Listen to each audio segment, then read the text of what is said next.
ஒரு சிட்டி பையனாக இருந்துட்டு கிராமத்துக்கு போய் 21 நாள் தங்கியிருந்து விவசாயம் கற்றுக்க போகிறோம். அதில் இன்றைக்கி டே 7 விளாக் பார்த்துடலாமா? மார்னிங் எழுந்ததும் ஒர்க் பண்ண ஸ்டார்ட் பண்ணிட்டோம். இன்றைக்கி என்ன ஒர்க் பண்ண போகிறோன்னா சொட்டு நீர் தான் அமைக்க போகிறோம். இன்றைக்கும் அதே மாதிரி தான் பைப்பெல்லாம் லைன் பை லைனாக அரேஞ்ச் பண்ணி போட்டுட்டு கப்ளர் ஓட்ட ஸ்டார்ட் பண்ணி அதுக்கப்புறம் கிட்டத்தட்ட ஒரு 10 மணி வரைக்கும் அதே ஒர்க்கை தான் பண்ணிகிட்டு இருந்தோம். அப்புறம் வயிறும் நல்லா பசிக்க ஆரம்பிச்சிச்சு. அதுக்கப்புறம் அங்கேருந்து நம்ம நேராக ஸ்விம்மிங் பூல் போயிட்டு வாய்க்கு ருசியாக உளுந்தங்கஞ்சி சாப்பிட்டோம். சுவையோ சுவை. அதுக்கப்புறம் திரும்பவும் ஒர்க் பண்ண ஸ்டார்ட் பண்ணிட்டோம். அப்படியே ஒரு மணி வரைக்கும் ஒர்க் பண்ணிட்டு இருந்தோம். டைம் ஆக ஆக நம்மளால வேலுக்குள்ளே நிற்கவே முடியல. எங்கேயாச்சும் போய் உட்காந்துடலாம் அப்படிங்கிற மாதிரி இருந்துச்சு. பட் இருந்தாலும் என்ன பண்ணுறது, ஈவினிங்குள்ளே ஒர்க்கை முடிச்சே ஆகணும். ஸோ தொடர்ந்து வேலை பார்த்துட்டே இருந்தோம்.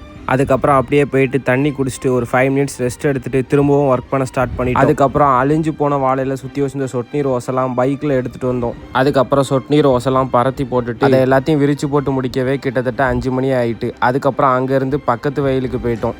ஏன் இப்போ இங்கே வந்திருக்கோம்னா அடுத்த வயலில் சொட்டு நீர் போடுறதுக்கு ஆரம்பிக்க போகிறோம். அதனால திரும்பவும் இங்கே வந்துட்டு எல்லா பைப்பையும் கட் பண்ணி எடுத்து சொட்டு நீர் ஓசெல்லாம் மொத்தமாக ஒரு பிளேஸில் எடுத்துகிட்டு வந்து போட்டு அதை கட்டி அதுக்கப்புறம் சொட்டு நீர் ஓசையும் சொட்டு நீர் பைப்பையும் தூக்கிட்டு கிட்டத்தட்ட 1/2 கிலோமீட்டர் நடந்து வந்து அதுக்கப்புறம் அதெல்லாம் அரேஞ்ச் பண்ணி முடிக்கவே கிட்டத்தட்ட 7 மணி ஆகிட்டு. ஒரு நாள் நடந்ததை ஒரே நிமிஷத்தில் வீடியோ அப்லோட் பண்ணியிருக்கோம். ஆனால் அந்த ஒரு நிமிஷத்தை பார்த்து நாங்கள் படுற கஷ்டம் தெரியுமான்னு கேட்டால் கண்டிப்பாக கிடையாது. எங்களை மாதிரி கஷ்டப்பட்டு ஒர்க் பண்ணுறவங்கள பிடிக்கும்னா மட்டும் ரெட் கலர் ஹார்ட்டை கமெண்ட் பண்ணிட்டு போங்க. பாய்.